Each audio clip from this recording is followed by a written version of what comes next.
অনেক মানুষ আছে বাস ভাড়া না দিয়ে বাস থেকে নাইমা বলে কি কন্ডাক্টর ধরতে পারে নাই, আল্লাহ বাঁচাইছে। না না না, আপনি বাঁচেন নাই, মরছেন।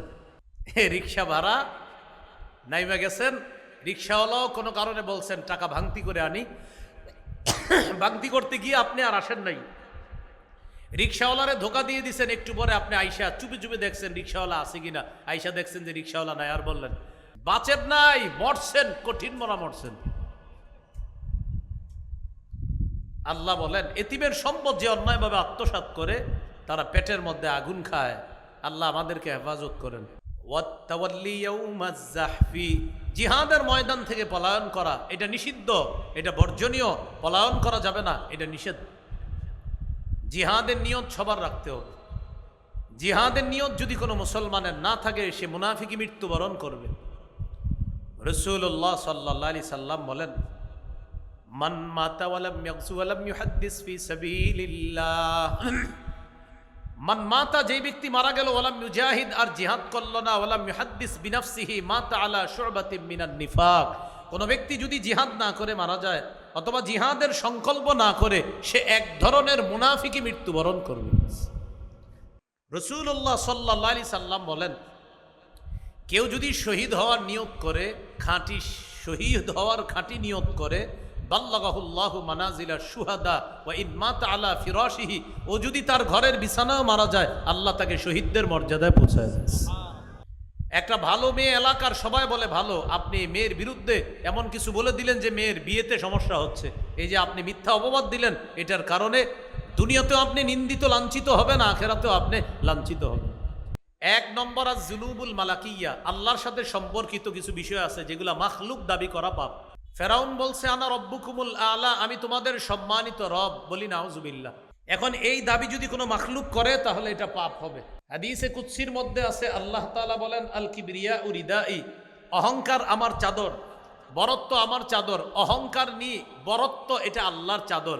কেউ যদি অহংকার করে, বরত্ব করে, এটা আল্লাহর চাদর নিয়ে টানাটানি করা, এটা পাপ। এটা হলো রবের সাথে সম্পর্কিত বিষয়, মাখলুক দাবি করা পাপ, এটা নিষিদ্ধ। রাসূলুল্লাহ সাল্লাল্লাহু আলাইহি সাল্লাম বলেন ইয়াকুম ওয়াল হাসাদ ফাইন্নাল হাসাদা ইয়াকুলুল হাসানাত কামা তাকুলুন নারুল হাতাব। রাসূলুল্লাহ সাল্লাল্লাহু আলাইহি সাল্লাম বলেন তোমরা হিংসা থেকে বাঁচো। হিংসা এমন একটা পাপ, আগুন যেমন কাঠকে জ্বালিয়ে পুড়িয়ে শেষ করে দেয়, হিংসা নেক আমলকে জ্বালিয়ে পুড়িয়ে শেষ করে দেয়। আগুন যেমন কাঠকে খেয়ে ফেলে, হিংসা নেক আমলকে খেয়ে ফেলে।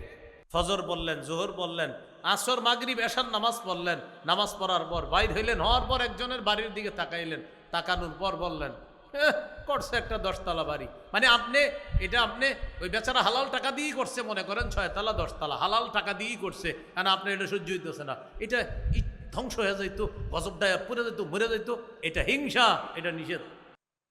জুলুম করা, নির্যাতন করা, দখলদারি করা, চাঁদাবাজি করা পাপ, অন্যায়। আমার সাথে একটু বলেন, বলেন জালেম হব না, জুলুম করব না, জালিমের সহযোগী হব না। কি শিখলাম? জালিম হব না, জুলুম করব না, জালিমের সহযোগী হব না, এটা মনে রাখা। 12 পারা 13 নম্বর পৃষ্ঠা সূরা হুদের 113 নম্বর আয়াতে আল্লাহ বলেন ওয়ালা তারকানু ইলাল্লাযিনা যালামু ফাতামাসসাকুমুন নার, তোমরা জালেমদের প্রতি ঝুঁকে পড়ো না, জালেমদের প্রতি অনুরক্ত হয়ে যেও না। আয়াতের ছোট্ট একটা ব্যাখ্যা হলো জালেমের 2-4টা ভালো কাজ দেখে তাকে প্রশংসার বন্যায় ভাসিয়ে দিও না। জালেমের 2-4টা ভালো কাজ দেখে তাকে প্রশংসার বন্যায় ভাসিয়ে দিও না। জালেম 97টা জুলুম করছে, 3টা ভালো কাজ করছে, এখন আপনি এই 3 ভালো কাজ দিয়ে তার 97টা জুলুম ভুইলা গিয়া তাকে প্রশংসার বন্যায় ভাসায় দিচ্ছেন। আল্লাহ বলেন ফাতামাসসাকুমুন নার, জালেমের 1000 জুলুম ভুইলা গিয়া তুমি কয়েকটা ভালো কাজ দেখা প্রশংসার বন্যায় ভাসাচ্ছ, আগুন তোমাকে স্পর্শ করবে, আগুন। সূরা মাইদার 90-91 নম্বর আয়াতে আল্লাহ বলেন ইয়া আইয়ুহাল্লাযীনা আমানু ইন্নামাল খামরু ওয়াল মাইসিরু ওয়াল আনসাবু ওয়াল আজলাম রিজসুম মিন আমালিশ শাইতান। হে ঈমানদারগণ, নিশ্চয়ই মদ, জুয়া, দেব দেবী, ভাগ্য নির্ণয়ক স্বর, এগুলা হলো নাপাক, এগুলা শয়তানের কাজ। ফাজতানিবু, এগুলা থেকে তোমরা বেঁচে থাকো, এগুলা তোমরা পরিত্যাগ করো। লাআল্লাকুম তুফলিহুন, যাতে তোমরা সফল কাম হও। আয়াতে আল্লাহ তাআলা 4টি বর্জনীয় পাপের কথা বলছে। 1 নম্বর, ইন্নামাল খমরু, মদ, এটা বর্জনীয়, কেউ যদি এটা গ্রহণ করে পাপ। মদ দ্বারা উদ্দেশ্য যত মাদক দ্রব্য আছে সব নিষেধ। ইয়াবা, বাবা, গাঁজা, হিরোইন, ফেন্সিডিল, আফিম, কানাডা ড্রাই, মাস্তুত, শ্যাম্পেন, ডাইল, সব নিষেধ। ভ্যান গাড়ির চিপা চুপা, ট্রাক কয়েকটা একসাথে দাঁড়ায়া, এর মাঝখানে দাঁড়ায়া ছোট ছোট কাগজ দিয়ে মাদক দ্রব্য আমদানি রপ্তানি, চা দোকানের পিছনে, সব নিষিদ্ধ। তাহলে মদ দ্বারা মাদক দ্রব্য উদ্দেশ্য। মাদক দ্রব্য দ্বারা উদ্দেশ্য হলো যত মাদক দ্রব্য আছে সব নিষিদ্ধ, বর্জনীয়, এগুলা গ্রহণ করা পাপ। রাসূলুল্লাহ সাল্লাল্লাহু আলাইহি সাল্লাম বলেন, লা ইয়াশরাবান্না নাসুম মিন উম্মতি আল খামরা ইউসাম্মুনাহা বিগাইরি ইসমিহা। আমার উম্মতের এমন একদল মানুষ আসবে যারা মদ পান করবে, নামটা পাল্টায় দিবে। মাদক দ্রব্য তারা সেবন করবে, মাদকের নাম তারা পাল্টায় দিবে। ইউজাফু আলা রুউসিহিম বিল কাইনাতি ওয়াল মুগান্নিয়াত, তাদের মাথার উপর দেব দেবী, নায়িকা, নায়ক নায়িকা, গায়িকারা নাচানাচি করবে। এই নাচ গানের তালে তালে তারা মাদক দ্রব্য সেবন করবে। নবীজি বলেন, আমার উম্মতের একদল মদ পান করবে, মাদক দ্রব্য সেবন করবে, মাদকের নামটা তারা পাল্টায়া দিবে। 31শে ডিসেম্বর, 31st নাইট, এই রাতে যারা মাদক দ্রব্য সেবন করে জিজ্ঞাসা করবেন এদেরকে, এরা কেউ বলবে না মদ নিছে, বিভিন্ন নাম বলবে, শ্যাম্পেইন, এই জাতীয় কিছু নাম বলবে। তো নবীজি বলেন, আমার উম্মতের একদল যারা মাদক দ্রব্য সেবন করবে, নামটা পাল্টায় দিবে। আল্লাহ আমাদেরকে হেফাজত করেন। এইগুলো এই আয়াতে 1 নাম্বার বর্জনীয়, মাদক দ্রব্য, এটা নিষেধ।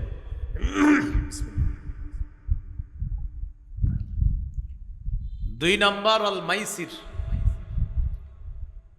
এই আয়াতে 2 নাম্বার নিষিদ্ধ বর্জনীয় পাপ, জুয়া। জুয়া কাকে বলে? বর্তমান জামানায় জুয়া হলো খেলা চলাকালীন অবস্থায় একদল ছেলে দেখবেন একজন আরেকজনকে বলে, এই ওভারে 10 রান, এর বেশি হবে বা কম হবে, হইলে এত টাকা, না হইলে এত টাকা। এইভাবে খেলার সামনে দাঁড়ায়া দাঁড়ায়া জুয়া খেলে, রাস্তায় রাস্তায় জুয়া প্রতিনিয়ত হয়। এটা নিষিদ্ধ, এটা বর্জনীয়। আরেকটা আছে ঘরে বৈশা বৈশা জুয়া, এটা হলো মোবাইলে জুয়ার অ্যাপস আছে, এই অ্যাপস দিয়ে জুয়া খেলে। এই জুয়ার অ্যাপস আবার অ্যাড দেয় কারা? সেলিব্রিটি যারা, তারা অ্যাড দেয়। যেই সমস্ত সেলিব্রিটিরা জুয়ার অ্যাড দেয়, জুয়াও বর্জনীয়, সেলিব্রিটি যারা আছে তারাও বর্জনীয়। তাহলে আয়াতে 4টা বর্জনীয়র মধ্যে একটা হলো মাদকদ্রব্য, 2 নাম্বার জুয়া, 3 নম্বর ওয়াল আনসাব, দেবদেবী। মুসলমানের জন্য দেবদেবী এটা বর্জনীয়। মুসলমান দেবদেবী গ্রহণ করতেও পারে না। অন্য ধর্মের মানুষ যদি দেবদেবীর উপাসনা করে, এটা তাদের ধর্মীয় ব্যাপার, কিন্তু সেই ধর্মীয় ব্যাপারকে কোনো মুসলমান সেখানে অংশগ্রহণ করে তাদের সাথে একাত্মতা পোষণ করা যাবে না এবং তাদেরকে শুভেচ্ছাও জানানো যাবে না। অন্য ধর্মের ধর্মীয় কোনো বিষয়কে শুভেচ্ছা জানানো মানে তাদেরকে সমর্থন করা। ব্যাখ্যা সাপেক্ষেও জানানো যাবে না, কোনোভাবেই জানানো যাবে না, জানানোর পর কোনো ব্যাখ্যা দাঁড় করানো যাবে না। হারাম হারাম, এটাকে ব্যাখ্যা নাই। কোনো মুসলমান ইসলাম ধর্মে যারা বিশ্বাসী তাদের জন্য দেবদেবী বর্জনীয়। ইসলাম ধর্মে যারা বিশ্বাসী তাদের জন্য দেবদেবী বর্জনীয়। কোনোভাবেই তাদের এটাকে সমর্থন করা যাবে না। দায়িত্বশীল হিসাবে তাদেরকে নিরাপত্তা দেওয়া এটা ইসলামের দায়িত্ব। দায়িত্বশীল হিসাবে অমুসলিমদেরকে নিরাপত্তা দেওয়া এটা মুসলমানের দায়িত্ব, কথা ঠিক, কিন্তু তাদের এই অনুষ্ঠানকে কোনোভাবে স্বাগত শুভেচ্ছা জানানো যাবে না, কারণ এটা তো ইসলাম ধর্মে নিষেধ। এটার শুভেচ্ছা জানানো মানে আপনারা যেটা করতেছেন আমরা একমত আছি, করতে থাকেন। আল্লাহর সাথে শিরিক, এই শিরিককে সমর্থন জানানো মুসলমানের জন্য জায়েজ নেই। সূরা নিসার 48 নম্বর আয়াতে আল্লাহ বলেন, ইন্নাল্লাহা লা ইয়াগফিরু আইয়ুশরাকা বিহি, আল্লাহ তাআলা আল্লাহর সাথে শিরিক করা এটা আল্লাহ ক্ষমা করেন না। শিরিকের অপরাধ আল্লাহ ক্ষমা করেন না। সূরা মাঈদার 72 নম্বর আয়াতে আল্লাহ বলেন, ইন্নাহু মাইয়ুশরিক বিল্লাহ ফাকাদ হাররামাল্লাহু আলাইহিল জান্নাহ, যে ব্যক্তি আল্লাহর সাথে শিরিক করে আল্লাহ তার জন্য জান্নাত হারাম করে দেয়, ওয়া মাওয়াহুন নার, তার ঠিকানা জাহান্নাম। সূরা জুমারের 65 নম্বর আয়াতে আল্লাহ বলেন, লা ইন আশরাকতা লা ইয়াহবাতান্না আমালুকা, তুমি যদি শিরিক করো অবশ্যই অবশ্যই তোমার আমল বরবাদ হয়ে যাবে। তাহলে আয়াতে 4টা নিষিদ্ধের একটা হলো মদ বর্জনীয় নিষিদ্ধ, 2 নম্বর জুয়া বর্জনীয় নিষিদ্ধ, 3 নম্বর দেবদেবী মুসলমানদের জন্য নিষিদ্ধ। সহিহ বুখারীর বর্ণনা 4920 নম্বর হাদিস। এই পৃথিবীতে সর্বপ্রথম শিরিক শুরু হলো কিভাবে? পৃথিবীতে 5 জন আল্লাহর ওলি ছিলেন। একজনের নাম অদ্দুন, আরেকজনের নাম সুয়াউন, আরেকজনের নাম ইয়াগুস, আরেকজনের নাম ইয়াউক, আরেকজনের নাম নাসরুন। এই 5 জন আল্লাহর ওলি ছিলেন দুনিয়াতে। পবিত্র কোরআনে এই 5 জনের নাম আছে 29 নম্বর পারার 12 নম্বর পৃষ্ঠা সূরা নূহের মধ্যে এই 5টি নাম পাওয়া যাবে।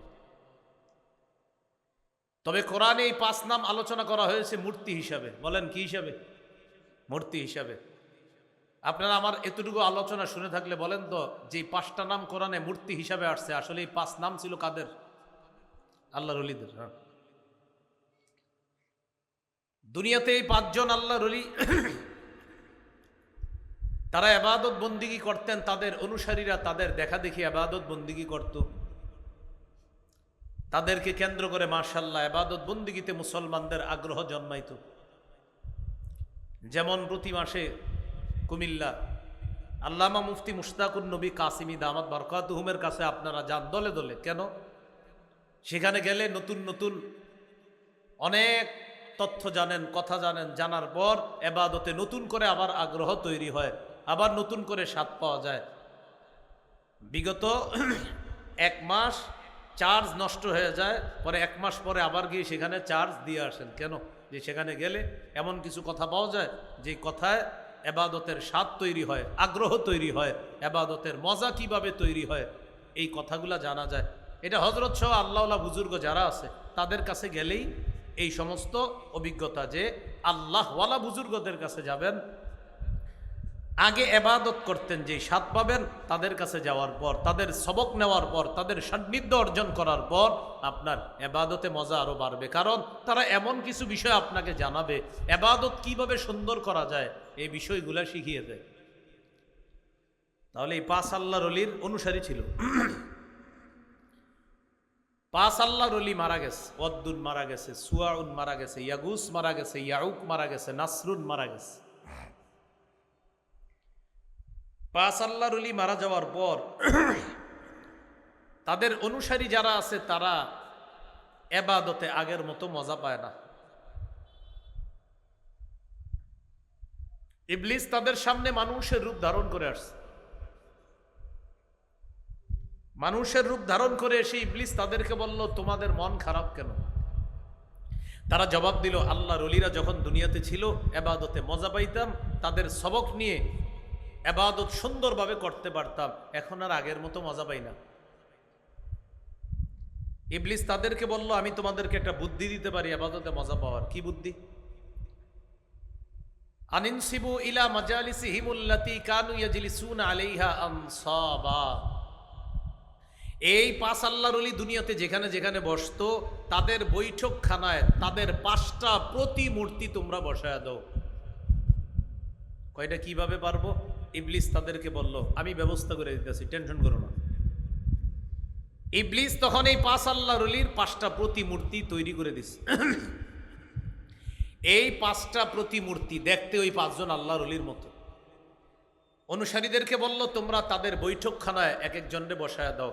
ওয়াদ্দুন নামক আল্লাহর ওলি যেখানে ইবাদত করতেন সেখানে তার প্রতিমূর্তিটা বসায়া দাও। সুয়াউন নামক আল্লাহর ওলি যেখানে ইবাদত করত তার প্রতিমূর্তি বসায়া দাও। ইয়াগুস, ইয়াউক, নাসরুন এই আল্লাহর ওলিরা যে যেখানে ইবাদত করত তাদের ওই বৈঠকখানায় প্রতিমূর্তিটা বসায়া দাও। তাহলে এবার আপনারা আলোচনা শুনে থাকলে বলেন, 5 আল্লাহর ওলির যেখানে ইবাদত করত তাদের বৈঠকখানায় কি স্থাপন করা হলো? মাশাআল্লাহ। মূর্তি স্থাপন করার পর অনুসারীরা ইবাদত আবার মজা পায়, আল্লাহর ইবাদতই করে মজা পায়। কেন? এই যে আমাদের আল্লাহর ওলিরা আছে মাশাআল্লাহ, তারা না থাকলেও তাদের প্রতিমূর্তি আছে, কিন্তু তখনও মূর্তির ইবাদত করে না, আল্লাহরই ইবাদত করে, কিন্তু মজা পায়। কেন? এই যে ওলিরা আছে এরকম না। হাত্তা ইদা হালাকা উলাইকা ওয়া তানাসসাখাল ইলম। এই জেনারেশন যখন বিদায় নিল, পরবর্তী জেনারেশন যখন আসলো, আসার পর তারা তাদের বাপদাদাদের মতো ইবাদত অত মন দিয়ে করে না। ইবলিস তাদের কাছে আসলো, আসার পর বলল, কি ব্যাপার, তোমরা তো ইবাদতে মনোযোগী না। তারা বলল, আমাদের বাপদাদা যারা ছিল তারা আল্লাহর ওলিদের সান্নিধ্যে থেকে ইবাদত বন্দিগি করত, এই জন্য তাদের ইবাদতে তেমন ভুল ত্রুটি হইতো না। এখন তো ওলিরা নাই, তাই ইবাদত আমরা আগের মতো করতে পারতেছি না। ইবলিস তাদেরকে বলল, এই যে 5টা প্রতিমূর্তি দেখো, তাদের সামনে যদি সেজদা দাও তাহলে ইবাদতে ফুল মজাটা পাইবে। পৃথিবীতে সর্বপ্রথম মূর্তি পূজা শুরু হলো। এর আগে দুনিয়াতে মূর্তি পূজা ছিল না। এইভাবে দুনিয়াতে মূর্তি পূজা শুরু হলো। আপনারা এতটুকু আলোচনা শুনে থাকলে বলেন তো, মূর্তি পূজার সূচনা হলো খারাপ মানুষদেরকে কেন্দ্র করে না আল্লাহর ওলিদেরকে? আল্লাহর ওলিদেরকে। তাহলে কি শিখলাম? 5 জন আল্লাহর ওলি অনুসারীদের আবেগকে কাজে লাগিয়ে ইবলিস তাদের মাধ্যমে মূর্তি পূজার সূচনা করলো। বর্তমান জামানায়ও আল্লাহর ওলিদের কবরকে কেন্দ্র করে ইবলিস আল্লাহর ওলিদের অনুসারীদের আবেগকে পুঁজি করে ওই কবরকে দরগা বানিয়ে সেখানে সেজদা দিয়ে শিরিকের মতো ভয়ঙ্কর প্রচলন বর্তমানেও ইবলিস ঘটায়। তাহলে বলেন তো, মূর্তি পূজা এটার সূচনা হলো কিভাবে? আল্লাহর ওলিদেরকে কেন্দ্র করে। বর্তমানে যারা আল্লাহর ওলিদের কবর মাজারে গিয়ে সেজদা দেয়, সেখানেও আপনি দেখবেন আবেগকে কাজে লাগায়, সেজদা দিয়ে এটার নাম দিবে তাজিমি সেজদা। আমি কিন্তু বলছি না কেউ দেন, এই কথা তারাই গায়ে নিবে যারা কবরকে সেজদা করে। আর কবর সেজদা করা শিরিক, হারাম। এটা আল্লাহর সাথে শিরিক করা হয়, তার সব কিছু বরবাদ হয়ে যাবে। যদি এই অবস্থায় মারা যায় তার ঠিকানা জাহান্নাম, কোনো সন্দেহ নেই।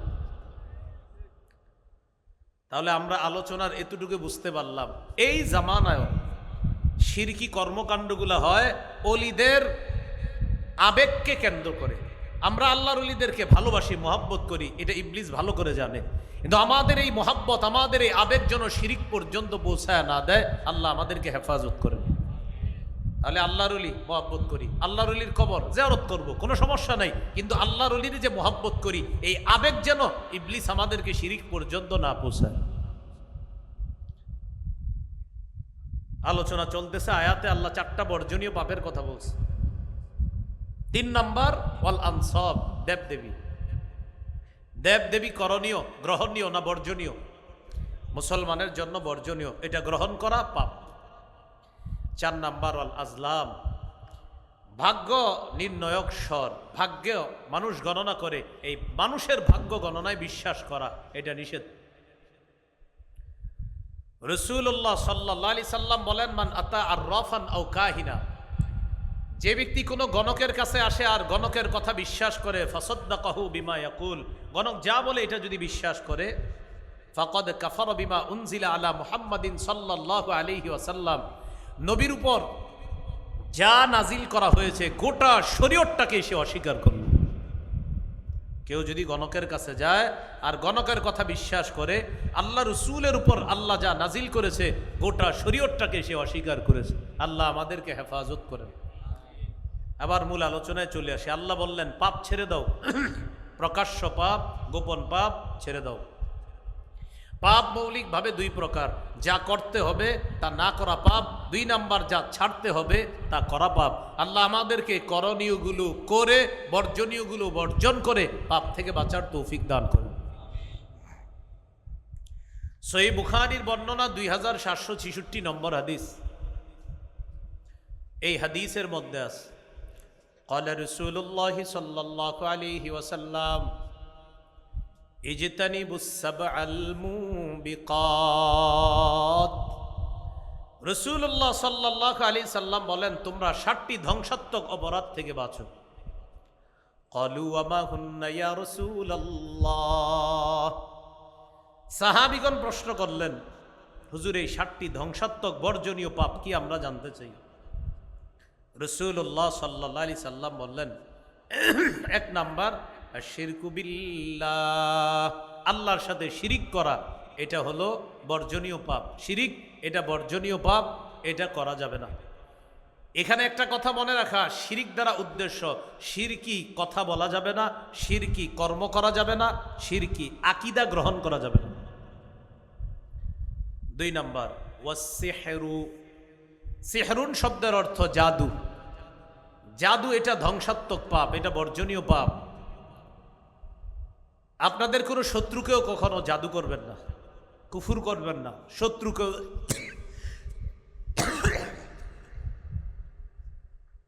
দোয়া করতে থাকেন। গলায় একটা পোকা ঢুকছে, পোকা শুরুতে আলহামদুলিল্লাহ বলার সাথে সাথে পোকা ঢুকছে, ওটা এখনো গলায় রয়ে গেছে। রাসূলুল্লাহ সাল্লাল্লাহু আলাইহি সাল্লাম বলেন 1 নাম্বার শিরিক করা, এটা পাপ, এটা বর্জনীয় পাপ। 2 নাম্বার ওয়াসসিহরু, জাদু করা। জাদু করা এটা বর্জনীয় পাপ, এটা শত্রুকেও জাদু করবেন না। 3 নাম্বার ওয়াকাতলুন নাফসিল্লাতী হারামাল্লাহু ইল্লা বিল হক, অন্যায়ভাবে কাউকে হত্যা করা।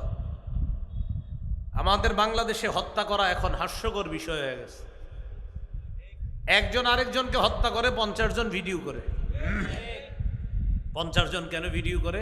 তার ভিডিওটা ছাড়লে অনেক মানুষ দেখবে এবং সে পরিচিত একজন ব্যক্তি হয়ে যাবে, এই নিয়তে ভিডিও করে। কেউ যদি কোনো হত্যাকাণ্ডের এই নিয়তে ভিডিও করে যে আমার ভিডিও দেখলে আমার পেজ দাঁড়িয়ে যাবে, আমার ইউটিউব চ্যানেল দাঁড়িয়ে যাবে, ও হত্যাকাণ্ডের শামিল। 50 জন ভিডিও করে, একজন আরেকজনকে মারে। যদি বলেন ভাই চলেন ধরি, কয় হ্যাঁ মরলে আমার কি? আরে ধরি চলেন না, কয় হ্যাঁ মারলে আমার কি, মরলে আমার কি? ওটা মরলে আমার কি, এটা মারলে আমার কি? সবাই চারদিকে দাঁড়ায় দাঁড়ায় দেখতেছে। অথচ রাসূলুল্লাহ সাল্লাল্লাহু আলাইহি সাল্লাম বলেন মান কাতালা উসফুরান আবাসা আজ্জা ইলাল্লাহি ইয়াউমাল কিয়ামাহ। কোন ব্যক্তি যদি দুনিয়াতে অন্যায়ভাবে একটা চড়ুই পাখিকেও হত্যা করে, এই চড়ুই পাখি অন্যায়ভাবে হত্যা করার কারণে কিয়ামতের ময়দানে আল্লাহর কাছে নালিশ করবে, মামলা করবে। আল্লাহ, আমি দুনিয়াতে এক জায়গায় বসা ছিলাম, আপনার এক বান্দা রাস্তা দিয়ে যাইতেছিল, আমারে অনর্থক গুলাইল মাইরা হাত দেশ নিশানা ঠিক করার জন্য আমারে হত্যা করছে।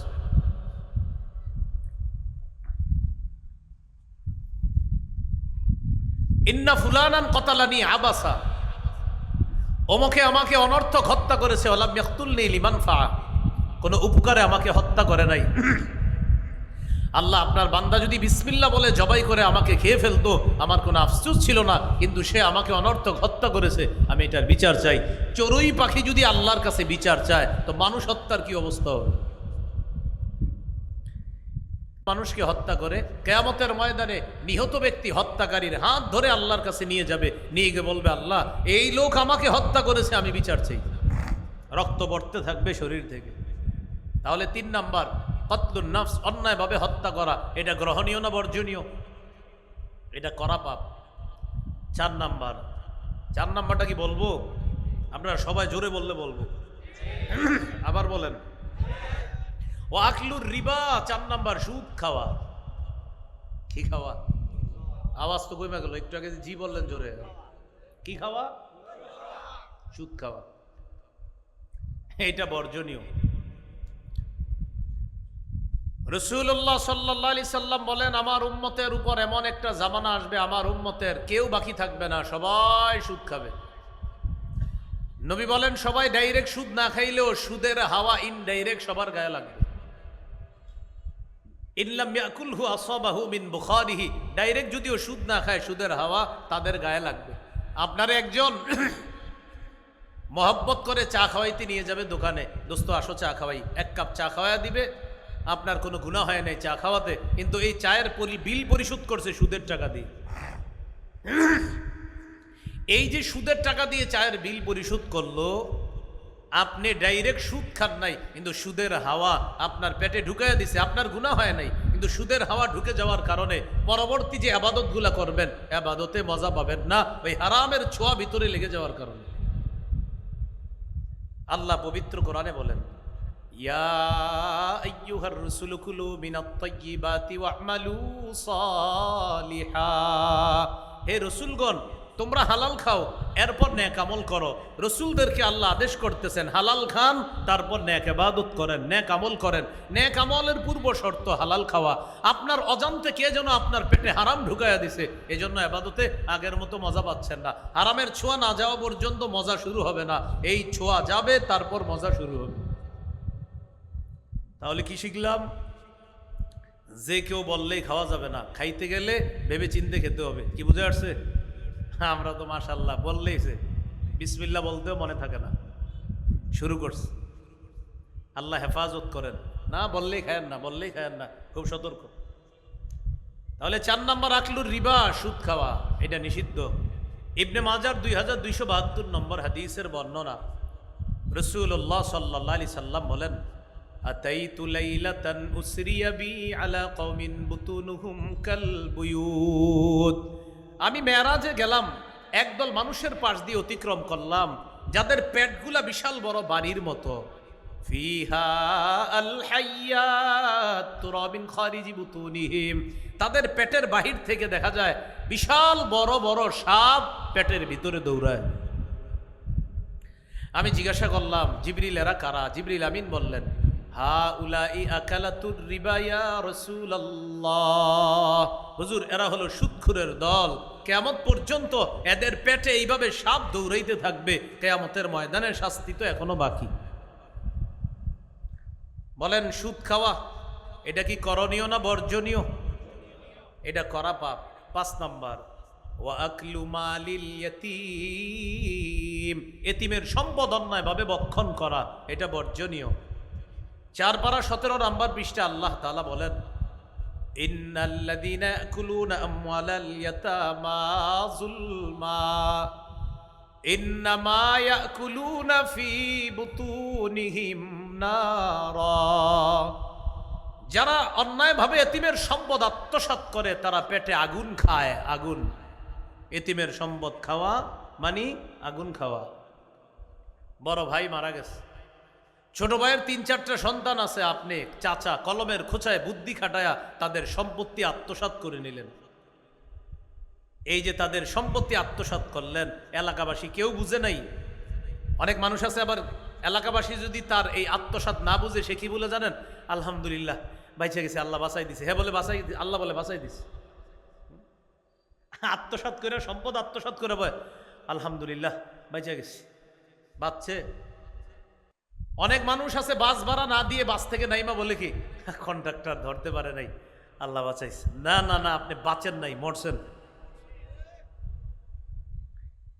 রিক্সা ভাড়া নাইমা গেছেন, রিক্সাওয়ালাও কোনো কারণে বলছেন টাকা ভাঙতি করে আনি, ভাঙতি করতে গিয়ে আপনি আর আসেন নাই। রিক্সাওয়ালারে ধোকা দিয়ে দিচ্ছেন, একটু পরে আপনি আইসা চুপে চুপে দেখছেন রিক্সাওয়ালা আছে কিনা, আইসা দেখছেন যে রিক্সাওয়ালা নাই, আর বললেন বাঁচা গেল, 100 টাকা বাইচা গেছি। বাঁচেন নাই, মরছেন, কঠিন মরা মরছেন। আল্লাহ বলেন, এতিমের সম্পদ যে অন্যায়ভাবে আত্মসাৎ করে, তারা পেটের মধ্যে আগুন খায়। আল্লাহ আমাদেরকে হেফাজত করেন। 6 নম্বর, ওয়াত্তাওয়াল্লি ইয়াউমাজ যাহফি, জিহাদের ময়দান থেকে পলায়ন করা এটা নিষিদ্ধ, এটা বর্জনীয়। পলায়ন করা যাবে না, এটা নিষেধ। জিহাদের নিয়ত সবার রাখতে হবে। জিহাদের নিয়ত যদি কোনো মুসলমানের না থাকে, সে মুনাফিকি মৃত্যুবরণ করবে। রাসূলুল্লাহ সাল্লাল্লাহু আলাইহি সাল্লাম বলেন, মান মাতা ওয়ালাম ইয়াগজু ওয়ালাম ইউহাদ্দিস ফি সাবিলিল্লাহ, মান মাতা, যেই ব্যক্তি মারা গেল, ওয়ালাম ইউজাহিদ, আর জিহাদ করল না, ওয়ালাম ইউহাদ্দিস বিনাফসিহি মাতা আলা শুবাতিন মিনান নিফাক, কোন ব্যক্তি যদি জিহাদ না করে মারা যায় অথবা জিহাদের সংকল্প না করে, সে এক ধরনের মুনাফিকি মৃত্যুবরণ করবে। প্রিয় ভাইয়েরা, জিহাদের নিয়ত আছে সবার? হ্যাঁ, আগে যদি নিয়ত নাও থাকে এখন নিয়ত করেন। নিয়ত না থাকলে মুনাফিকি মৃত্যুবরণ হবে। এই জন্য নিয়ত করবেন এইভাবে।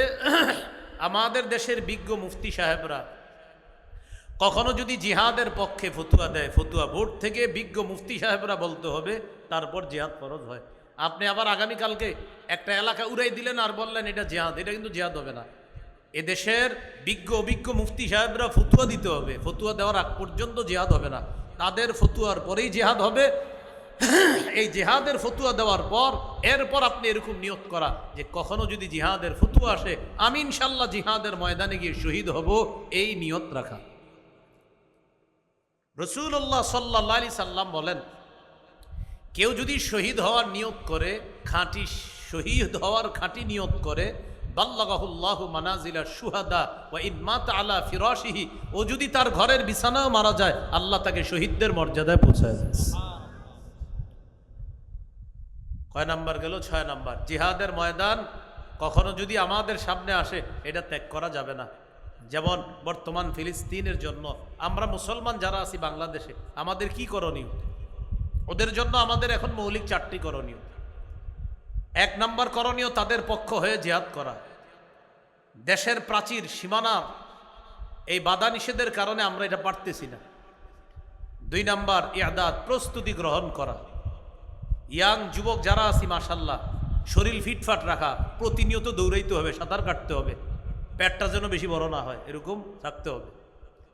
এইভাবে ইআদাদ, প্রস্তুত থাকতে হবে, শরীর ফিট রাখতে হবে, যে কোনো সময় জিহাদে ডাক দিলে যেন আপনার কাজে লাগে, আপনাকে কাজে লাগে। 3 নাম্বার করণীয়, ফিলিস্তিনের জন্য অর্থ সহায়তা প্রদান করা, এটা মাশাল্লাহ হচ্ছে। 4 নাম্বার করণীয়, ফিলিস্তিনের বিরুদ্ধে যে অস্ত্র ব্যবহার করা হয়, এই অস্ত্রের টাকা যেন আমার আপনার পকেটের টাকা না হয়। এই 4টা করণীয় বর্তমানে ফিলিস্তিনের জন্য। এটার মধ্যে একটা হলো জিহাদ করা। যাই হোক, আমরা আমাদের মূল আলোচনায় চলে আসি। বর্জনীয় 7টি পাপের কথা জানতেছি। 6 নাম্বার, জিহাদের ময়দান ত্যাগ করা, এটা বর্জনীয়, এটা নিষেধ। আল্লাহ আমাদেরকে জিহাদের জজবা, তামান্না দিলে রাখার তৌফিক দান করেন। 7 নাম্বার, ওয়াকসফুল মুহসানাতিল মুমিনাতিল গাফিলাত, সতী সাদী মুমিন নারীর উপর মিথ্যা অপবাদ দেওয়া। একটা ভালো মেয়ে, এলাকার সবাই বলে ভালো, আপনি মেয়ের বিরুদ্ধে এমন কিছু বলে দিলেন যে মেয়ের বিয়েতে সমস্যা হচ্ছে। এই যে আপনি মিথ্যা অপবাদ দিলেন, এটার কারণে দুনিয়াতেও আপনি নিন্দিত, লাঞ্ছিত হবেন, আখেরাতেও আপনি লাঞ্ছিত হবেন। মেয়ের বিয়ে ঠিক হয়েছে, এলাকার একজন ফোন দিছে ছেলে পক্ষকে, বাবাকে ফোন দিছে, অমুক এলাকার অমুকের সাথে আপনার মেয়ের বিয়ে কথা চলতেছে। কয় হ্যাঁ, আগামী শুক্রবারই তো বিয়ে। কয় সব যাই না শুনে আগাইতেছেন তো? কি জানবো? কয় মেয়ে পক্ষ সব বলে নাই। কয় কি বলবে? কয় তার বাড়ির সব জেনে শুনে আগাইতেছেন। আরে ভাই কি বলবে সেটা বলেন তো। কয় যেহেতু আপনারা বিয়ার তারিখে ফাইনাল করছেন, আর কি বলবো, আচ্ছা রাখি, আসসালামু আলাইকুম। কোনো দোষ কয় নাই, কিন্তু প্যাস লাগাই দিস। নবীজি বলেন সাবধান, কসফুল মুহসানাতিল মুমিনাতিল গাফিলাত, সতী সাদী মুমিন নারীর উপর তুমি কোনো মিথ্যা অপবাদ দেওয়া, তার উপর ঢিল ছুঁড়া, তাকে বিতর্কিত করার চেষ্টা করা, এটা নিষেধ। তাহলে এই হাদিসে 7টি বর্জনীয় পাপ। আল্লাহ আমাদেরকে এই পাপগুলা থেকে বেঁচে থাকার তৌফিক দান করেন। আসেন মূল কথায় চলে আসি। আল্লাহর আদেশ, জারু তোমরা ছেড়ে দাও জাহিরাল ইসমি, প্রকাশ্য পাপ, বা বাতিনা, গোপন পাপ তোমরা ছেড়ে দাও। পাপ মৌলিকভাবে 2 প্রকার। 1 নাম্বার, যা করতে হবে তা না করা পাপ। 2 নাম্বার, যা ছাড়তে হবে তা করা পাপ। আল্লাহ আমাদেরকে উভয় ধরনের পাপ থেকে হেফাজত করেন। এবার আসেন 2 নম্বর পাপ কি? যা বর্জনীয় তা করা পাপ। 2 নম্বর পাপ কি? যা বর্জনীয় তা করা পাপ। এই বর্জনীয় পাপ আবার মৌলিকভাবে 4 প্রকার। মন দিয়ে শুনতে হবে কিন্তু, বর্জনীয় পাপ আবার মৌলিকভাবে কয় প্রকার? 1 নম্বর আয-যুনুবুল মালাকিয়া, আল্লাহর সাথে সম্পর্কিত কিছু বিষয় আছে যেগুলা মাখলুক দাবি করা পাপ। যেমন ফেরাউন বলছে আনা রব্বুকুমুল আলা, আমি তোমাদের সম্মানিত রব। বলি নাউজুবিল্লাহ। রব কে বলেন? আল্লাহ রব। এখন এই দাবি যদি কোনো মাখলুক করে তাহলে এটা পাপ হবে। হাদিসে কুদসির মধ্যে আছে, আল্লাহ তাআলা বলেন আল কিবরিয়া উরিদাই, অহংকার আমার চাদর, বরত্ব আমার চাদর। অহংকার নি বরত্ব এটা আল্লাহর চাদর। কেউ যদি অহংকার করে, বরত্ব করে, এটা আল্লাহর চাদর নিয়ে টানাটানি করা, এটা পাপ। এটা হলো রবের সাথে সম্পর্কিত বিষয়, মাখলুক দাবি করা পাপ, এটা নিষিদ্ধ। বলেন অহংকার কার চাদর? বরত্ব কার চাদর? এই চাদর নিয়ে মানুষ টানাটানি করা এটা পাপ। মানুষ অহংকার করা এটা নিষেধ, এটা পাপ। 2 নাম্বার আয-যুনুবুশ শাইতানিয়া, শয়তানের সাথে সম্পর্কিত পাপ। যেমন হিংসা করা। মনে রাখবেন মাখলুকের মধ্যে সর্বপ্রথম হিংসা করছে ইবলিস। এই হিংসা করা পাপ। রাসূলুল্লাহ সাল্লাল্লাহু আলাইহি সাল্লাম বলেন ইয়াকুম ওয়াল হাসাদ ফাইন্নাল হাসাদা ইয়াকুলুল হাসানাত কামা তাকুলুন নারুল হাতাব। রাসূলুল্লাহ সাল্লাল্লাহু আলাইহি সাল্লাম বলেন তোমরা হিংসা থেকে বাঁচো। হিংসা এমন একটা পাপ, আগুন যেমন কাঠকে জ্বালিয়ে পুড়িয়ে শেষ করে দেয়, হিংসা নেক আমলকে জ্বালিয়ে পুড়িয়ে শেষ করে দেয়। আগুন যেমন কাঠকে খেয়ে ফেলে, হিংসা নেক আমলকে খেয়ে ফেলে। ফজর বললেন, জোহর বললেন, আসর, মাগরিব, এশার নামাজ পড়লেন। নামাজ পড়ার পর বাইর হইলেন, হওয়ার পর একজনের বাড়ির দিকে তাকাইলেন। তাকানোর পর বললেন করছে একটা 10 তলা বাড়ি। মানে আপনি ওই বেচারা হালাল টাকা দিয়েই করছে, মনে করেন 6 তলা 10 তলা হালাল টাকা দিয়েই করছে, কারণ আপনি এটা সহ্য হইতেছে না। এটা ধ্বংস হয়ে যাইত, গজব দায়া পুড়ে যেত, মরে যেত। এটা হিংসা, এটা নিষেধ, এটা নিষেধ। আরেকজনের নেয়ামত দেখলে বলবেন আলহামদুলিল্লাহ, মাশাআল্লাহ, খুব সুন্দর, আল্লাহ ওর এই নেয়ামত আরো বাড়ায় দেন, এটাতে বরকত দেন, আমারেও দান করেন, এটা ঠিক আছে। তাহলে আরেকজনের নেয়ামত দেখা এটা চলে যাক এরকম বলা যাবে না। 2 জনের পাশাপাশি দোকান আছে, আপনার দোকানে একদিন 10 জন কাস্টমার একসাথে আসছে, ওর দোকানে আসে নাই। আবার ওর দোকানে একদিন 10 জন একসাথে আসছে কাস্টমার, আপনার দোকানে আসে নাই। হতে পারে এটা, কি বলেন? এখন আপনি আরেকজনের দোকানে কাস্টমার ভরা, আপনার দোকানে কোনো কারণে হঠাৎ এরকম হইতে পারে সারাক্ষণ যে কাস্টমার থাকবে তা না, আপনার দোকানেও প্রচুর কাস্টমার আসে। হঠাৎ ওর দোকানে কাস্টমার ভরা, আপনার দোকানে কাস্টমার আসে নাই। আপনি মনে মনে তার দোকানের ব্যবসা বাণিজ্য ধ্বংস হওয়া কামনা করছেন, এটা হিংসা। এটা না করে আপনি দোয়া করেন, আল্লাহ আমার পাশের দোকানদার ভাইয়ের ব্যবসায় বরকত দেন। আপনার কাঁধের কাছে একজন ফেরেশতা আল্লাহকে বলে, আল্লাহ এই ভাই পাশের ভাইয়ের দোকানের জন্য যে বরকতের দোয়াটা করলো, আমি ফেরেশতা তার দোকানের জন্য তোমার কাছে এই দোয়াটা করলো। কি শিখলাম বলেন? হিংসা না দোয়া? তাহলে আমি তাকান আমার দিকে, আমার পাশাপাশি দোকান, ওনার দোকানে ব্যবসা ভালো হইতেছে। আমি যদি আল্লাহকে বলি, আল্লাহ এ আমার পাশে যার দোকান তার ব্যবসা মাশাআল্লাহ বরকত হইতেছে, আল্লাহ আপনি আরো বরকত দেন। আমার কাঁধে একজন ফেরেশতা নিয়োজিত আছে, রগত আল্লাহকে বলে, আল্লাহ এই ভাই পাশের দোকানদারের জন্য যে দোয়াটা করছে, আপনি তার দোকানেও এই বরকত দেন, আমি ফেরেশতা আপনার কাছে দোয়া করলাম। এটাকে বলে গায়েবের দোয়া। বলেন কি বলে? মানে গায়েব মানে আমার অনুপস্থিত ভাইয়ের জন্য আমি দোয়া করলাম, এটাকে বলে গায়েব থেকে দোয়া করা। আল্লাহ আমাদেরকে হিংসা পরিহার করার তৌফিক দান করেন। কয় নম্বর গেল? 2 নম্বর নিষিদ্ধ পাপ।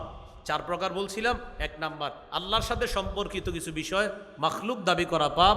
2 নম্বর ইবলিসের বৈশিষ্ট্য মাখলুকের মধ্যে, মানুষের মধ্যে আনা পাপ। 3 নম্বর আয-যুনুবুস সাবঈয়া, জুলুম করা, নির্যাতন করা, দখলদারি করা, চাঁদাবাজি করা পাপ, অন্যায়। আমার সাথে একটু বলেন জালেম হব না, জুলুম করব না, জালিমের সহযোগী হব না। কি শিখলাম? জালিম হব না, জুলুম করব না, জালিমের সহযোগী হব না, এটা মনে রাখা। 12 পারা 13 নম্বর পৃষ্ঠা সূরা হুদের 113 নম্বর আয়াতে আল্লাহ বলেন, ওয়ালা তারকানু ইলাল্লাযীনা যালামু ফাতামাসসাকুমুন নার। তোমরা জালেমদের প্রতি ঝুঁকে পড়ো না, জালেমদের প্রতি অনুরক্ত হয়ে যেও না। আয়াতের ছোট্ট একটা ব্যাখ্যা হলো, জালেমের 2-4টা ভালো কাজ দেখে তাকে প্রশংসার বন্যায় ভাসিয়ে দিও না। জালেমের 2-4টা ভালো কাজ দেখে তাকে প্রশংসার বন্যায় ভাসিয়ে দিও না। জালেম 97টা জুলুম করছে, 3টা ভালো কাজ করছে। এখন আপনি এই 3 ভালো কাজ দিয়ে তার 97টা জুলুম ভুইলা গিয়া তাকে প্রশংসার বন্যায় ভাসায় দিচ্ছেন। আল্লাহ বলেন ফাতামাসসাকুমুন নার, জালেমের 1000 জুলুম ভুইলা গিয়া তুমি কয়েকটা ভালো কাজ দেখা প্রশংসার বন্যায় ভাসাচ্ছ, আগুন তোমাকে স্পর্শ করবে। আগুন স্পর্শ করবে। যেমন আমাদের দেশের মানুষের একটা অভ্যাস আছে, আমাদের দেশে বিশেষ করে 1000 আকাম কইরা যদি একটা ভালো কাজ করে, কয় দেখেন না জয় জয় কর উন্নতি, কথার কথা আর কি। মনে করেন 1000 খারাপ কাজ করছে, হঠাৎ বলবে মিয়া লাইটিং গুলা বুঝেন না, চারোদিকে চকচক আর চকচক, কে করছে? তিনিই করছে। কথার কথা তো আসলেই তিনি করছে চকচক। 99টা জুলুমের কথা কে বলবে?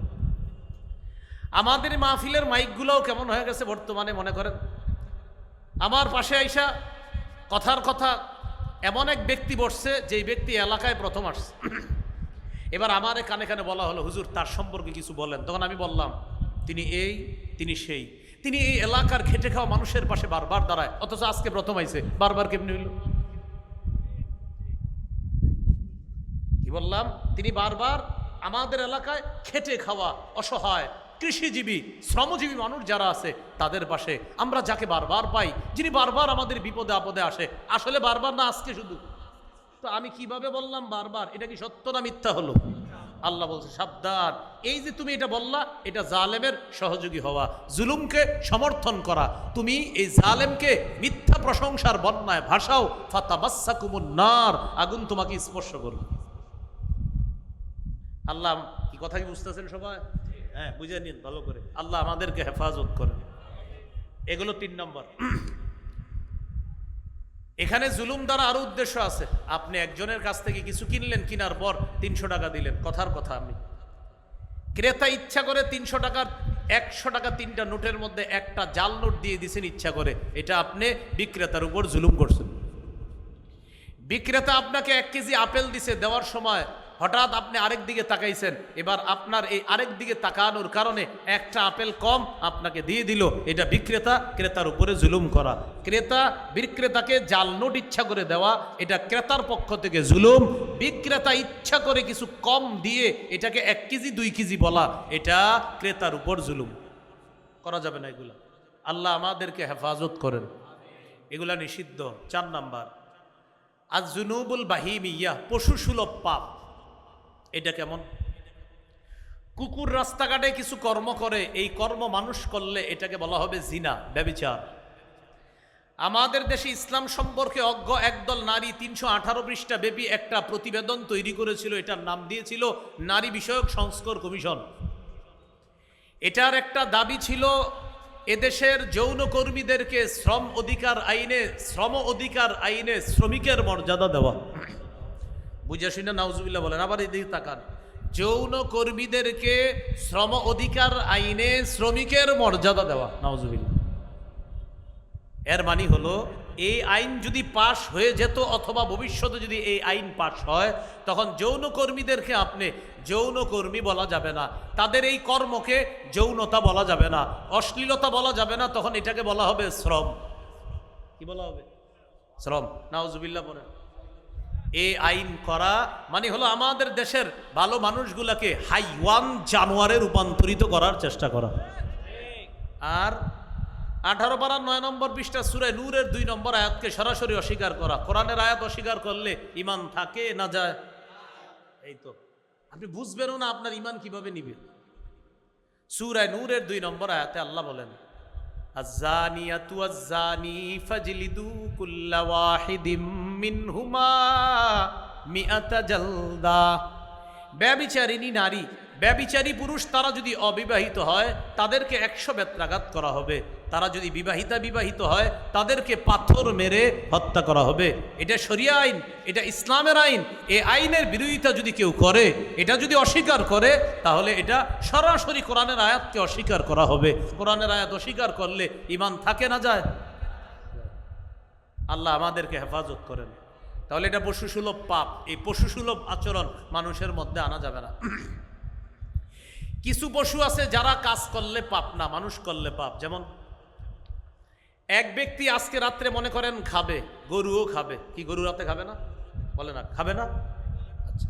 এক ব্যক্তি আজকে রাতে ঘুমাবে, গরুও ঘুমাবে। এক ব্যক্তি আজকে রাত্রে এশা পড়বে না, গরুও, বলেন সবাই, এশা পড়বে না। তাহলে আজকে রাত্রে আমি খাইলাম, গরুও খাইল। আজকে রাতে আমি এশা বললাম না, গরুও বলল না। আজকে রাতে আমি ঘুমাইলাম, গরুও ঘুমাইল। আমি সকালে ফজর বললাম না, গরুও ফজর পড়ে নাই। আমি সকালে নাস্তা করলাম, গরুও নাস্তা করলো। তো বলেন আমি কি গরু না গরু? আমি বলছি না আমি কি।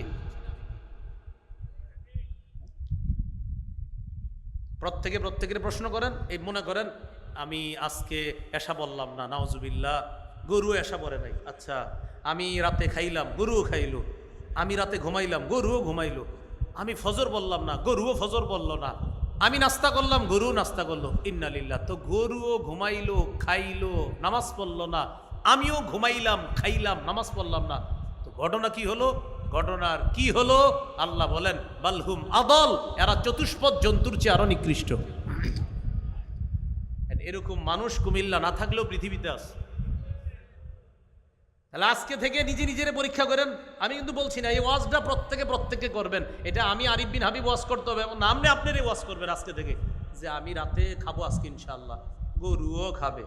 আজকে রাতে নাউজুবিল্লাহ আমি যদি এশা না পড়ি, তো গরু বললো না। কিন্তু গরু এশা না পড়লে ওর কোনো সমস্যা হবে না, ও ফজর না পড়লে ওর সমস্যা হবে না। আমি এশা ফজর না পড়লে রবের কাছে জবাবদিহিতা করতে হবে। আল্লাহ আমাদেরকে কথাগুলা বোঝার তৌফিক দান করেন। প্রিয় ভাইয়েরা, মূল আলোচনা আবার চলে আসি। পাপ কয় প্রকার? প্রথমত, যা করতে হবে তা না করা পাপ, যা ছাড়তে হবে তা করা পাপ। যা ছাড়তে হবে এই পাপ আবার কয় প্রকার? 4। আল্লাহর সাথে সম্পর্কিত, এটা মানুষের মধ্যে আনা, এটা নিষিদ্ধ পাপ। 2 নাম্বার, ইবলিসের সাথে সম্পর্কিত বৈশিষ্ট্য মানুষের মধ্যে আনা, এটা পাপ। 3 নাম্বার, জুলুম, নির্যাতন, দখলদারি, চাঁদাবাজি করা, এটা পাপ। 4 নাম্বার, পশু সুলভ, হাইওয়ান, জানোয়ার সুলভ কোনো আচরণ মানুষের মধ্যে আনা, এগুলা পাপ। কিছু পাপ আছে যেগুলা কুকুর ইত্যাদি করে থাকে, এগুলা মানুষ করলে এটার নাম হয় জিনা।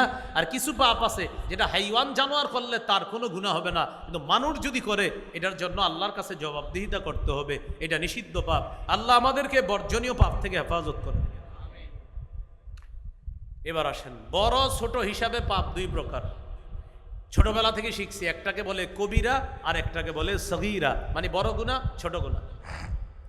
সূরা নিসার 31 নম্বর আয়াতে আল্লাহ বলেন, ইন তাজতানিবু কাবাইরা মা তুনহাউনা আনহু নুকাফির আনকুম সাইয়্যাতিকুম ওয়া নুদখিলকুম মুদখালান কারীমা।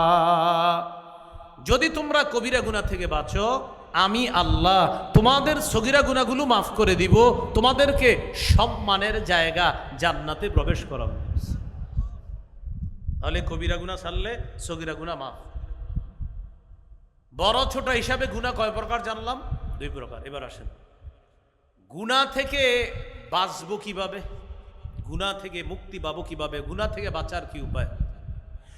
গুনাহ থেকে বাঁচার 1 নাম্বার উপায় হিম্মত করা। হিম্মত মজবুত না, আমি গুনাহ করব না, আমি করব না, হিম্মত করা। যার হিম্মত যত বেশি হবে তার ঈমানি শক্তি তত বেশি হবে। রাসূলুল্লাহ সাল্লাল্লাহু আলাইহি সাল্লাম বলেন, আল মুমিনুল কাওয়িয়্যু খায়রুন ওয়া আহাব্বু ইলাল্লাহ মিনাল মুমিনিদ দাঈফ। শক্তিশালী মুমিন দুর্বল মুমিনের চাইতে উত্তম এবং আল্লাহর কাছে অনেক পছন্দের। এখানে শক্তিশালী মুমিন দ্বারা উদ্দেশ্য যার ঈমান শক্তিশালী। এই ঈমান শক্তিশালী ওয়ালা মুমিন আল্লাহর কাছে অনেক পছন্দ দুর্বল মুমিনের চাইতে। যার ঈমানে দুর্বলতা আছে তার চাইতে আল্লাহর কাছে ওই ব্যক্তি বেশি পছন্দ যার ঈমানে মজবুতি আছে। যার ঈমানে কি আছে? মজবুত। ভাই, কথা মনে রাখবো, আমরা ইসলাম প্রতিষ্ঠিত করতে গিয়ে কখনো আদর্শ বিসর্জন দেওয়া যাবে না, এই কথা মনে রাখবেন। ইসলাম প্রতিষ্ঠিত করতে হবে, কিন্তু ইসলাম প্রতিষ্ঠিত করতে গেলে যদি 100 বছর লাগে লাগুক, 200 বছর লাগে লাগুক, তো আদর্শ বিসর্জন দেওয়া যাবে না। এই কথা লিখে রাখবেন সারা জীবন। আমার সাথে আপনার সাথে দেখা হতেও পারে, নাও হতে পারে, কিন্তু এই বাংলাটা আপনি লিখে রাখবেন। এই আকীদায় যদি আপনি না থাকেন তা আপনার জন্য খবর আছে মৃত্যুর সাথে সাথে।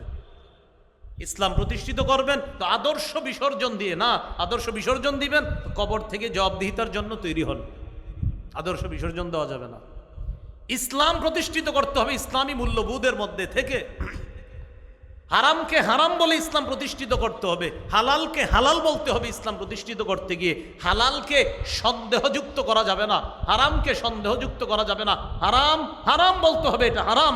হালালকে হালাল বলতে হবে ইসলাম প্রতিষ্ঠিত করতে গিয়ে। আদর্শ বিসর্জন দেওয়া যাবে না। বুঝে ঠিক বলতেছেন?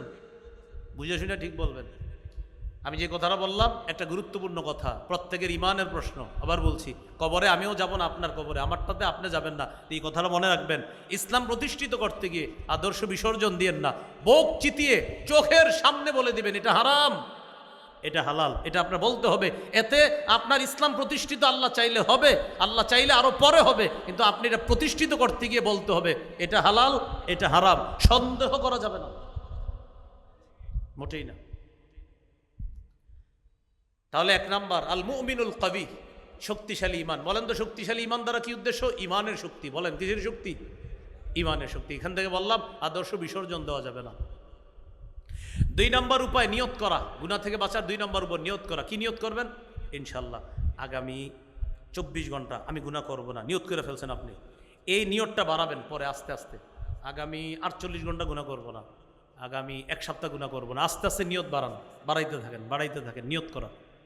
আপনি নিয়তের উপর অটল থাকবেন। অনেকে এসে বলবে ভাই চলো একটু, আপনি বলবেন না ভাই আমি একটা প্রতিজ্ঞার মধ্যে আছি। কি প্রতিজ্ঞা? বলবেন নিজের সাথে নিজে একটা শপথ করছি তো ওটার মধ্যে আছে। আরে কি শপথ?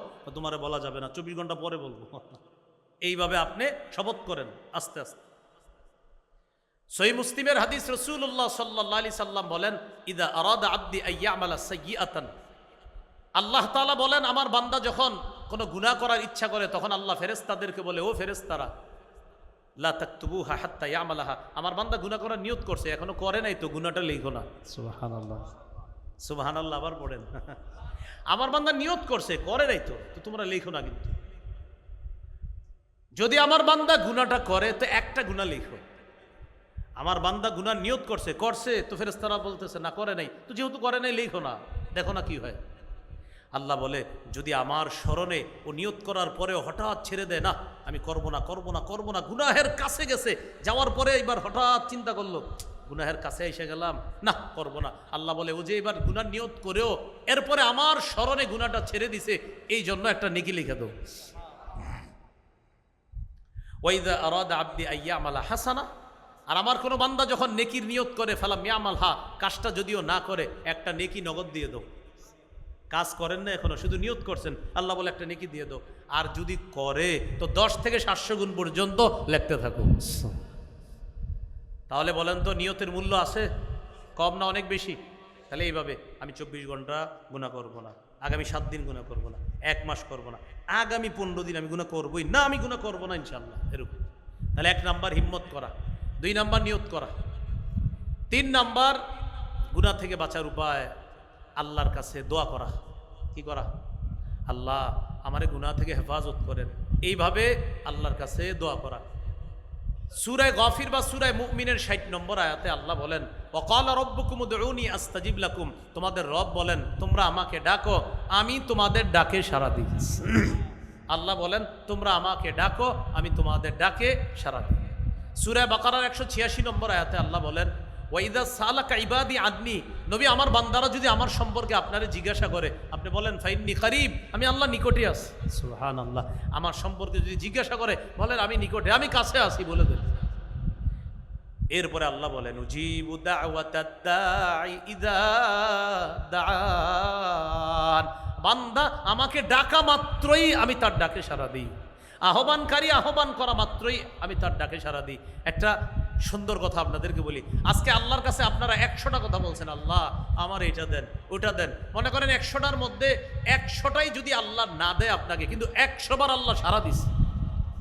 আপনি বলছেন আল্লাহ আমার একটা দোকান লাগবে, আল্লাহ আমার একটা গাড়ি লাগবে, আল্লাহ আমার একটা বাড়ি লাগবে বলতেছেন। আর মনে করেন আল্লাহ তাআলা আপনার এই প্রার্থনাকৃত বিষয়গুলা আজকে দিতেও পারে, 1 মাস পরে দিতে পারে, 1 বছর পরে দিতে পারে, কিন্তু এই যে আজকে 100 বার যে আল্লাহরে ডাক দিয়েছেন, আল্লাহ আল্লাহ প্রতিবার সারা দিছে, বান্দা বলো বলো বলো বলো বলো বলো। দলিল সূরা বাকারা 186 নম্বর আয়াত, উজিবু আমি সাড়া দেই দাওয়াতাদ দাঈ আহ্বানকারীর ডাকে, ইজা দাআন ও যখনই আমাকে ডাকে আমি সাথে সাথে সাড়া দিই। আচ্ছা বলেন আমরা আব্বারে ডাক দিই না, আব্বা এটা দেন ওটা দেন, সব কিছু দেয়, কিন্তু আব্বা সারা দেয়। হ্যাঁ বলো বলো কি বলবা? রবের কাছে যখন আমরা বলবো রব এটা লাগবে ওটা লাগবে সব লাগবে, যা কিছু, জুতার ফিতাটাও তো রবের কাছে যাইতে হবে। আল্লাহ আমার জুতার ফিতা লাগবে, আমার সুই লাগবে, আমার সুতা লাগবে। আমি 1 কেজি আলু কিনতে যাইতেছি, আল্লাহ আলুটা যেন ভালো হয়, এটাও আল্লাহকে বলে যাইবেন। এই যে আপনি যতবার বলতেছেন ততবার আল্লাহ সারা দিতেছে, সারা দিতে। বলো কি বলবা বলো? আচ্ছা ঠিক আছে বলো, তোমার 100টা বিষয় তো, আমি আল্লাহ তোমার কল্যাণ অনুযায়ী বিষয়গুলা তোমাকে দান করব, বাকি তুমি আমার যতবার ডাকলা ততবার সারা দিস। তাহলে একটু ভাবেন তো আমার এই কথাটা, এর চাইতে খুশির আর কি আছে যে আমারে যিনি বানাইছে আমি ডাকলেই তিনি সারা দেন। মনে করেন আমি আপনি যেটা চাইলাম তিনি আজকে দিলেন না, তিনি 1 সপ্তাহ পরেও দেন নাই, তিনি হয়তো 5 বছর পরে দিছে, তিনি হয়তো 10 বছর পরে দিছে, কিন্তু এর চাইতে খুশির কথা কি হতে পারে? আমারে যিনি বানাইছে আমি ডাকা মাত্র তিনি আমার ডাকে সারা দিছে। তাহলে 3 নাম্বার উপায় দোয়া করা। দোয়া করবো তো ইনশাল্লাহ। আবু দাউদের 1479 নম্বর হাদিস, রাসূলুল্লাহ সাল্লাল্লাহু আলাইহি সাল্লাম বলেন, আদ-দুআ হুয়াল ইবাদা, দোয়া করা এটা ইবাদত, দোয়া করা এটা ইবাদত। আমরা আল্লাহর কাছে দোয়া করব, দোয়া করা এটা ইবাদত। সূরা গাফিরের 60 নম্বর আয়াতে আছে, ইন্নাল্লাযীনা ইস্তাকবিরুনা আন ইবাদাতি, যারা আমার ইবাদতকে অহংকার বশত পরিহার করে। এই দোয়া অনেক মানুষ করে না, এই দোয়া যারা না করে অহংকার বশত, ধর আল্লাহর কাছে কি দোয়া করবো নাউজুবিল্লাহ, এরকম যদি মানসিকতা থাকে, আল্লাহ বলেন সায়াদখুলুনা জাহান্নামা দাখিরিন, এরা লাঞ্ছিত অবস্থায় জাহান্নামে প্রবেশ করবে। তাহলে 1 নাম্বার হিম্মত করা, 2 নাম্বার নিয়ত করা, 3 নাম্বার দোয়া করা। নামাজের শেষ বৈঠকে যখন দোয়া করেন খুব মন দিয়ে করবেন, আল্লাহুম্মা ইন্নী যালামতু নাফসি, এভাবে খুব কায়মনোবাক্যে বলবেন, ইন্নী যালামতু নাফসি, ইন্নী যালামতু নাফসি। যখন পড়বেন আল্লাহ নফসের উপর জুলুম করছি, এই জুলুমের কথাটা যেন আপনার আসে, যে নফসের উপর জুলুম করছি, আল্লাহ জুলুম করছি, এটা যেন আসে। এরপরে 2 সিজদার মাঝখানে আল্লাহুম্মা গফিরলি, আল্লাহ আমারে মাফ করেন, আল্লাহ আমারে মাফ করেন, অরহামনি, রহম করেন, এইগুলা বলা। এগুলো 3 নাম্বার। 4 নাম্বার বলেন গুনাহকে, সবাই বলেন গুনাহকে ছোট মনে করা যাবে না। আমরা অনেক সময় অনেক গুনাহ করি এইভাবে, এটা কোনো ব্যাপার না, এরকম বলা যাবে না, এটা কোনো ব্যাপার না। মনে করেন আমরা 3-4 জন মিলে গল্প করতেছি এক জায়গায়, গল্পের মাঝখানে হঠাৎ এমন একটা কথা মুখ দিয়ে আসছে, আসার পরে আরেকজনে বলল, এই তুমি এটা কি বললা? তার এটি কোনো ব্যাপার না, না ব্যাপার না বললেন না। রাসূলুল্লাহ সাল্লাল্লাহু আলাইহি সাল্লাম বলেন, ইয়াকুম মুহাক্কারাতিজ যুনুব, তোমরা ছোট গুনাহ থেকে বাঁচো। মুহাদ্দিসিনে কেরাম বলেন, মুহাক্কারাত বলা হয় ওই গুনাহকে যেই গুনাহ মানুষ ছোট মনে করে, কিন্তু এই গুনাহের কারণেও হতে পারে আল্লাহর কাছে ধরা খেয়ে যাবে। ইবনে মাজার 4243 নম্বর হাদিসে আছে, রাসূলুল্লাহ সাল্লাল্লাহু আলাইহি সাল্লাম আম্মাজান আয়েশা সিদ্দিকা রাদিয়াল্লাহু তাআলা আনহাকে বললেন, আয়েশা ইয়াকি ওয়া মুহাক্কারাতিল আমাল, তুমি ছোট গুনাহ থেকেও বাঁচো, ফাইন্না লাহা মিনাল্লাহি তালিবা, ছোট গুনাহের ব্যাপারেও তোমাকে জিজ্ঞাসা করা হবে। এবার আপনাদেরকে একটা কথা বলি, আমি আপনি এই নিয়তে কখনো সগীরা গুনাহ না করা, যে সগীরা গুনাহ করছি আরে তুই এটা আল্লাহ মাফ করে দিব। মনে রাখবেন সগীরা গুনাহ আল্লাহ চাইলে মাফ করবে। বলেন, আবার বলেন সবাই, সগীরা গুনাহ আল্লাহ, কবিরা গুনাহ আল্লাহ চাইলে মাফ করবে, কিন্তু সগীরা গুনাহটা বলেন, সগীরা গুনাহ আল্লাহ। এখন মনে করেন আমার আপনার জন্য যদি আল্লাহ না চায় এটার কি হবে? এটা বুঝাইতে পারি না। অনেক মানুষ সে কয় হুজুর সগীরা গুনাহ তো আল্লাহ মাফ করবে, আরে আল্লাহ মাফ করবে চাইলে, যদি আপনারটা না চায়। সূরা নিসার 48 নম্বর আয়াতে আছে, ওয়াগফিরু মা দুনা যালিকা লিমান ইয়াশা, আল্লাহ তাআলা বলছেন শিরিকের নিচে যত গুনাহ আছে আল্লাহ যার জন্য ইচ্ছা, যাকে চান তাকে মাফ করবে। বলে নাই সবাইকে, বলে নাই সবাইকে। তাই সগীরা গুনাহ না করা, গুনাহকে ছোট মনে না করা। কেন? যে ভাইয়া তুমি যে গুনাহকে ছোট মনে করতেছো এই নিয়তে যে আল্লাহ মাফ করে দিবে, এটা তোমার আশা, কিন্তু আল্লাহর মাফ করার ইচ্ছা থাকতে হবে। রব যদি মনে করেনও তোমাকে মাফ না করার ইচ্ছা করলেন, তখন কি হবে? এই জন্য গুনাহকে ছোট মনে না করা। এই জন্য কবি বলেছেন আরবের, লা তাহকিরান্না সাগীরা, গুনাহকে ছোট মনে করো না, তুচ্ছ মনে করো না। ইন্নাল জিবালা মিনাল হাসা, মনে রেখো বড় বড় পাহাড়গুলা ছোট্ট ছোট্ট পাথর দিয়ে তৈরি। কি শিখলেন? কবি বলতেছে লা তাহকিরান্না সাগীরা, গুনাহকে তুচ্ছ মনে করো না, ছোট মনে করো না। এটা ওনার পানি, এই পানিটা আমি ওনারে না বলে পান করলাম, আমি ভাবতেছি ভালো কাজ করে ফেলছি, না এটাও না করা। পানি তো ওনার কাছ থেকে আমার অনুমতি নিতে হবে। এটাকে ছোট মনে না করা, এটাকে ছোট মনে না করা। তাহলে গুনাহকে ছোট মনে করো না, বড় বড় পাহাড় ছোট ছোট পাথর দিয়ে তৈরি। আল্লাহ আমাদেরকে কথাটা গুরুত্ব সহকারে উপলব্ধি করার তৌফিক দান করেন। কয় নাম্বার গেল? 4 নাম্বার। 5 নাম্বার, চোখের পানি ছাড়া। এটা আমার সাথে বলেন, বলেন চোখ দিয়েই বলেন। যেহেতু বেশি গুনাহ হয় তাই চোখের পানি বেশি প্রয়োজন। বলেন তো কি দিয়ে বেশি গুনাহ হয়? এই জন্য এখান থেকে পানি বেশি আসতো, মানে এটা দিয়ে বেশি গুনাহ হয়। এই জন্য এখান থেকে পানিটা আসবে যেন আপনার পানির ভাষা বলে দেয়, আপনার পানি থেকে যেন এটা বের হয় যে আপনি এতটাই অনুতপ্ত, আপনার পানি বের হচ্ছে। আর কেউ, আপনি তো কাউরে দেখাবেন না যেন অন্য কেউ কখনো দেখলেই বুঝতে পারে আহারে না জানি কোন পেরেশানির কারণে কাঁদতেছে। আপনার চোখের পানি যেন এমন হয় যে পানি থেকেই বোঝা যাচ্ছে আপনি কতটা অনুতপ্ত গুনাহের উপর। তিরমিজির হাদিস 1633 নম্বর হাদিস, রাসূলুল্লাহ সাল্লাল্লাহু আলাইহি সাল্লাম বলেন, লা ইয়ালিজুন নার রাজুলুন বাকা মিন খাশিয়াতিল্লাহ হাত্তা ইয়াউদাল লাবানু ফিদ দারঈ। গরুর উলান থেকে দুধ বের হওয়ার পর দুধ উলানে ফিরে যাওয়া যেমন অসম্ভব, আল্লাহর ভয়ে চোখের পানি যদি একটু বের হয় আর রব যদি এটা কবুল করে, এই ব্যক্তিও জাহান্নামে যাওয়া অসম্ভব। ওলানের দুধ ওলানে আর ফিরে যাবে, এটা যেমন অসম্ভব, চোখের পানি রবের ভয়ে বের হয়েছে। আল্লাহ, এই কুমিল্লা অঞ্চলে আমার চেয়ে বড় পাপী মনে হয় আল্লাহ আর কেউ নাই, এই জন্য আপনার চোখের পানি বের হয়েছে, এই চোখের পানি আপনার বের হয়েছে এই নিয়তে।